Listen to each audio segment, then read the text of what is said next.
혹시 이런 경험이 있으신가요? 겨우 몇 시간 눈을 붙였는데 새벽 2시 17분 정확히 그 시간에 눈이 번쩍 떠집니다. 꿈도 아니고 소음도 아닙니다. 그저 방광이 신호를 보낸 거죠. 이불을 들추고 느릿느릿 화장실로 향합니다.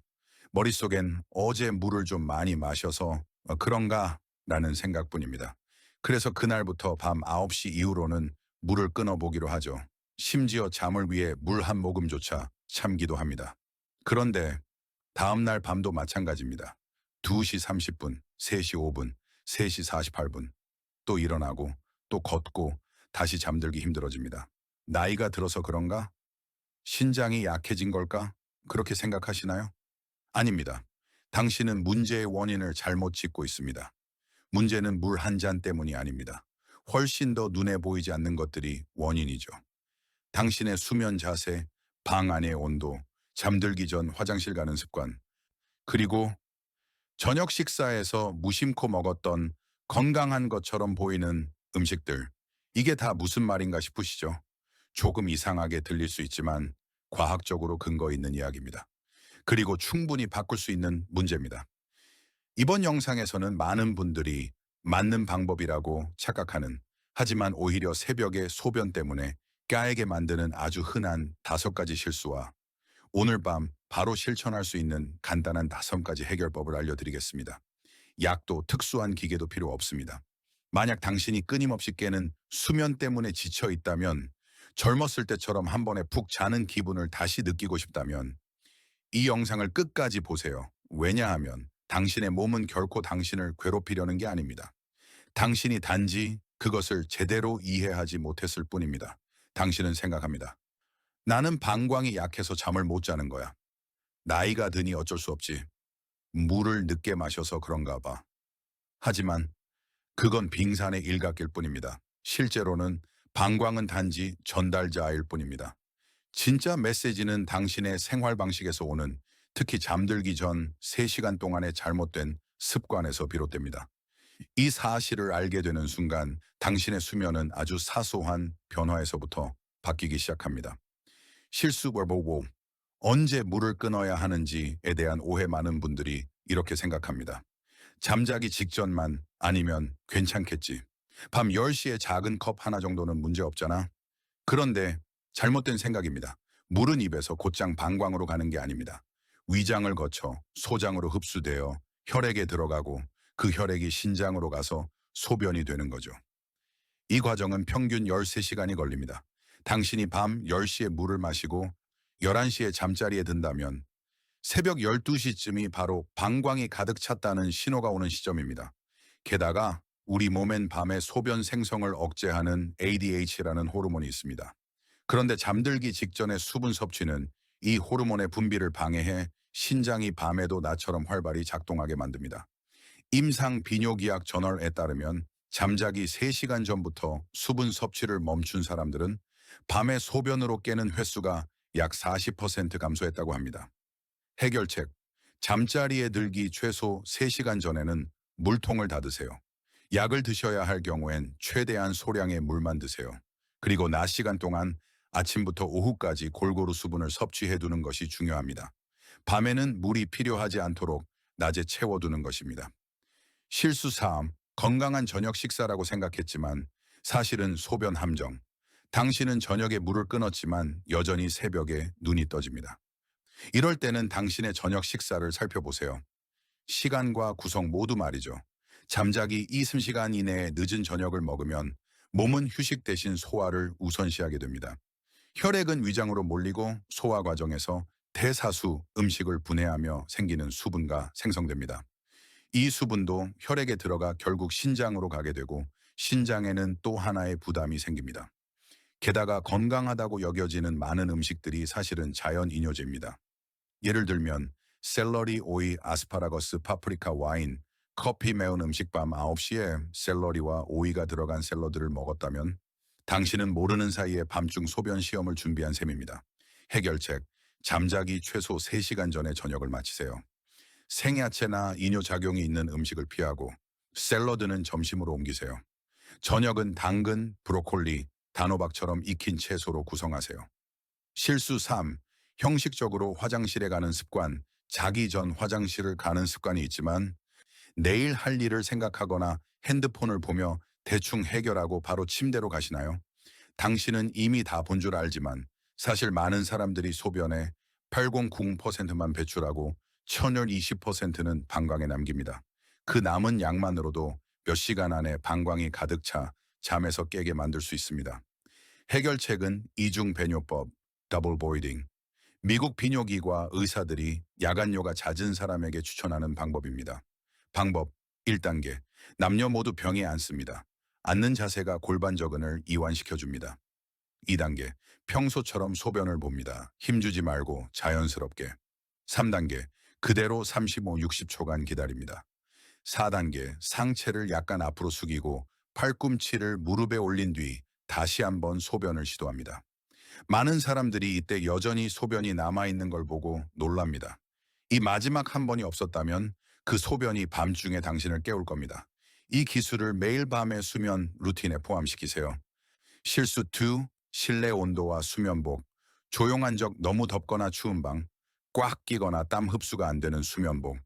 이 모든 것은 천 조절에 영향을 주고 이는 신장 기능에도 영향을 미칩니다. 더운 방은 깊은 수면에 들어가기 어렵게 만듭니다. 깊은 수면 중에는 항인효 호르몬 ADH이 분비되어 소변 생성을 줄이는데 이 단계에 못 들어가면 밤에 자주 깨게 됩니다. 추운 방은 추위, 소변 현상을 유발합니다. 춥게 느끼면 팔다리 혈관이 수축되고 혈액이 중심으로 몰립니다. 이로 인해 중심 혈압이 높아지고 신장은 체내 수분이 많다고 착각하여 소변 생성을 증가시킵니다. 해결책, 실내 온도를 18레일 20도 사이로 유지하세요. 통기성 좋고 여유 있는 수면복을 입으세요. 예, 면, 대나무, 섬유 등 추울 땐 두꺼운 수면복 대신 얇은 담요를 여러 겹 덮는 것이 온도 조절에 유리합니다. Journal of Physiological Anthropology 연구에 따르면 적당히 시원한 온도에서 자는 사람이 깊은 수면의 질이 높고 야간요로 인한 각성 빈도가 훨씬 낮습니다. 실수 1. 수면 자세. 중력을 무시한 결정적 실수 많은 사람들이 간과하지만 가장 큰 영향을 주는 요인 중 하나입니다. 특히 중년 이상에게 더욱 중요합니다. 하루 종일 서 있거나 앉아 있으면서 중력은 혈액 속 수분을 다리 쪽으로 끌어내립니다. 발목이 붓고 종아리가 무거운 느낌. 이것이 바로 말초 부종입니다. 그리고 밤에 누우면 더 이상 중력이 수분을 다리 쪽에 묶어두지 못합니다. 수분은 천천히 조용히 하지만 꾸준히 다시 혈액 속으로 돌아갑니다. 결국 누운 지 2, 4시간 후 깊은 수면에 들어갔을 무렵 신장은 혈액에 물이 많다고 판단하고 작동을 시작합니다. 당신은 깨고 화장실로 향하고 다시 깊은 수면 주기를 잃습니다. 해결책, 중력 이동 시간을 만드는 것. 방법, 잠자기 1, 2시간 전 소파나 바닥에 누워 다리를 벽이나 의자 또는 베개에 올려 발목이 심장보다 높게 유지되도록 합니다. 이 상태로 책을 읽거나 음악을 들으며 휴식합니다. 단, 잠들지는 마세요. 30분, 60분 후 대부분의 수분이 다리에서 혈액으로 이동하고 당신은 잠자기 전에 화장실을 한 번 더 가게 됩니다. 그 후 가볍고 편안한 몸으로 숙면을 시작할 수 있습니다. 수면 자세도 중요합니다. 왼쪽으로 눕고 무릎 사이에 베개를 두는 자세는 방광 압박을 줄이고 혈액 순환을 돕습니다. 바로 누운 자세에서 무릎 아래에 베개를 두는 자세는 복부의 수분 정체를 줄이고 순환을 원활하게 합니다. 2015년 미국 노인학 저널 The Journal of the American Geriatric Society에 발표된 연구에 따르면 매일 밤 단 60분 동안 다리를 들어 올리는 것만으로도 고령자 그룹은 단 2주 만에 야간요 횟수를 눈에 띄게 줄일 수 있었습니다. 당신은 이제 5가지 원인과 5가지 해결책을 모두 들으셨습니다. 놀라웠을 수도 있고 고개를 끄덕이셨을 수도 있겠지요. 하지만 지금도 마음속에 이런 질문이 남아있을 수 있습니다. 이 많은 걸 다 어떻게 기억하지? 대체 어디서부터 시작해야 하지? 그리고 단 한 가지만 한다면 뭘 해야 할까? 이 순간이 바로 결정의 순간입니다. 지식이 실제 변화로 바뀌는 자리.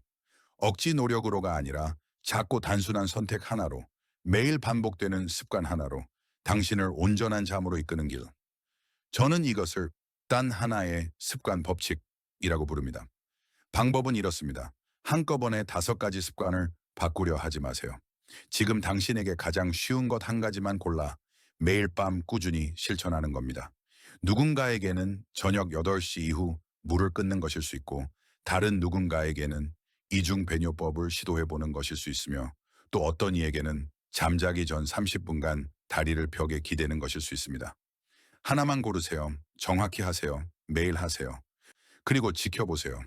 몸의 변화는 전부 다에서 오는 것이 아닙니다. 단 하나를 올바르게 충분히 오래 반복했을 때 비로소 시작됩니다. 그리고 아마 이건 생각해 보지 못했을 겁니다. 한밤중에 소변 때문에 깨는 그 한 번이 단순히 잠을 방해하는 것이 아닙니다. 몸이 가장 깊이 회복되는 황금 시간을 빼앗고 있는 겁니다. 바로 그 깊은 수면 시간에 뇌는 노폐물을 청소하고 가는 재생되며 면역세포가 만들어지고 심장은 휴식을 얻습니다. 그 시간을 잃으면 단순한 피곤함이 아니라 매일 밤 조금씩 당신의 건강 수명을 잃어가는 것입니다. 그러므로 이 변화는 단지 잠을 잘 자기 위한 것이 아닙니다. 더 오래, 더 건강하게, 더 또렷하게 살기 위한 것입니다. 그리고 그 시작은 매일 밤 단 하나의 습관으로 충분합니다. 이 한 가지는 기억해 주세요. 당신의 몸은 당신과 싸우고 있는 게 아닙니다. 그저 신호를 보내고 있을 뿐입니다. 그리고 당신이 그 신호를 듣고 조율하는 방법을 안다면 60세, 70세 그 이후에도 당신의 몸이 당신을 위해 해줄 수 있는 일이 얼마나 많은지 깜짝 놀라게 될 겁니다. 약이 필요 없습니다. 비싼 수면 기기가 필요하지도 않습니다. 당신에게 필요한 건 자신을 새롭게 이해하는 일, 그리고 그건 당신이 생각하는 것보다 훨씬 단순하고 부드러운 일입니다. 진짜 변화는 시끄럽지 않습니다. 그것은 물 한 잔을 멈춘 그 순간 다리 아래 베개를 둔 그 자세 제대로 된 화장실 사용 한 번에서 시작될 수 있습니다. 그리고 내일 아침 방광이 아닌 창문 너머의 부드러운 햇살 때문에 눈을 뜨게 될 때 당신은 알게 될 겁니다. 당신은 금보다 귀한 것을 되찾은 것, 바로 온전한 한밤의 수면입니다. 상상해 보세요. 알람 소리도 자동차 경적도 누군가의 초인종 소리도 없이 햇살이 커튼 사이로 살며시 스며드는 아침, 창문을 스치는 부드러운 바람, 그리고 눈을 뜹니다. 하지만 이번에는 방광의 신호가 아니라 몸이 충분히 쉬었다는 신호로 머리는 무겁지 않고 커피 없이도 맑고 시계를 봐도 벌써 새벽 3시야 같은 절망은 없습니다. 대신 몸이 가볍습니다. 정말로 가볍습니다. 마음도 관절도 숨결도 그 순간 깨닫게 됩니다. 아, 이게 바로 제대로 된 수면이구나. 수년간 당신은 이렇게 생각했을지도 모릅니다. 내가 늙어서 그런가 보다. 50대, 60대면 원래 이렇게 자는 거지. 밤에 두세 번 깨는 건 그냥 삶의 일부겠지. 하지만 아닙니다. 그건 나이가 아니라 당신의 몸이 마땅히 누려야 할 깊은 잠을 되찾으려는 노력이었습니다. 그리고 이제 당신은 기억해냅니다. 단 일주일 전만 해도 밤중에 깨고 아침에 피곤하고 이뇨제와 허리보호 매트리스 광고, 수많은 수면 꿀팁 속에서 방황하고 있었던 자신을, 그러다 당신은 이중 배뇨법을 들었고 실천했습니다. 단 한 번의 실천으로 깨어나는 횟수가 줄었습니다. 그리고 당신은 매일 밤 다리를 벽에 올려보았습니다. 단 3일 만에 밤 11시부터 새벽 5시까지 끊김없이 잘 수 있게 되었습니다. 물론 모든 밤이 완벽하지는 않습니다. 어떤 날은 여전히 깰 수도 있습니다. 하지만 이제는 왜 그런지 알고 당황하지 않고 절망하지 않으며 대처할 수 있습니다. 당신은 점점 자신감을 느낍니다. 마치 자신의 몸에 대해 다시 목소리를 되찾은 느낌. 그리고 놀라운 일이 일어납니다. 단지 수면만 좋아진 게 아닙니다. 기분이 좋아지고 기억력이 또렷해지고 소화도 더 잘 되고 아침에 더 집중할 수 있고 짜증도 줄고 피부는 밝아지고 입 냄새도 줄어듭니다. 왜냐하면 깊은 잠은 단지 방광이 쉬는 시간이 아니라 당신의 온몸이 회복하는 시간이기 때문입니다. 당신은 깊이 잠들고 간은 효율적으로 일하고 심장은 고르게 뛰며 삶은 조금씩, 하지만 분명히 더 밝고 더 건강한 방향으로 흘러갑니다. 뇌는 충분한 멜라토닌을 분비합니다. 이 호르몬은 단순히 수면을 돕는 것뿐 아니라 한겸, 항산화 작용도 합니다. 그리고 이 모든 것은 단순한 일련의 행동에서 시작됩니다. 늦은 시간에 수분 섭취, 줄이기 올바른 저녁 식사, 완전한 배뇨, 수면 환경 최적화, 그리고 매일 밤 당신이 누워있는 침대와의 관계를 다시 정립하는 것, 당신은 아마 이렇게 생각했을 겁니다. 온전한 수면을 위해선 의사도, 약도, 비싼 치료도 필요하다. 하지만 이제는 알게 되셨죠. 당신의 몸은 잠을 잘 능력이 부족한 것이 아니라 그저 잠들 수 있는 조건이 부족했던 것뿐입니다. 그리고 그 조건은 그 누구도 아닌 바로 당신이 만들 수 있는 것입니다. 모든 것을 한 번에 바꿀 필요는 없습니다. 완벽해질 필요도 없습니다. 단지 스스로의 몸에 조금 더 귀 기울이세요. 조금만 더 천천히, 조금만 더 주의 깊게.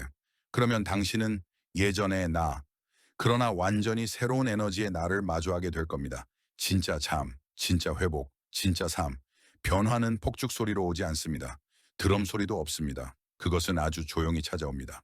당신이 아침에 눈을 떴을 때 밤새 단 한 번도 깨지 않았다는 걸 깨달을 그 순간에 누군가가 수면이 중요하다고 말하지 않아도 괜찮습니다. 당신은 이미 알고 있습니다. 당신은 느꼈습니다. 그 불규칙한 밤들, 피곤한 아침들을 겪어왔습니다.